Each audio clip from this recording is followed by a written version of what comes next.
É verdade, um jogo muito difícil, né? Na verdade, vai ser uma final de campeonato para a gente, tanto para a equipe da Ferroviária, mas acredito que a gente chegou a uma parte do campeonato que agora é superação, né? Ainda mais se tratando de Guarani, com a grandeza que tem, então a gente tem que se superar para que a gente possa fazer mais um grande jogo fora de casa, mesmo sabendo que não vai ser fácil, mas nós temos totais condições, respeitando muito a equipe da Ferroviária, mas nós temos que buscar o jogo, propor e, se Deus quiser, a gente sair com mais uma vitória.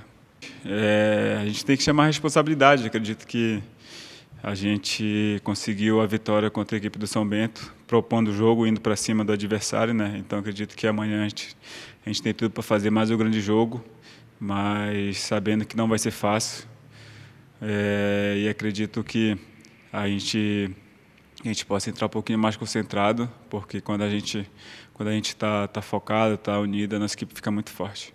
O Campeonato Paulista é muito difícil, né? São muitas equipes de qualidade, jogadores de qualidade que vêm para poder se empregar durante o restante do ano, né? Então são jogos muito difíceis.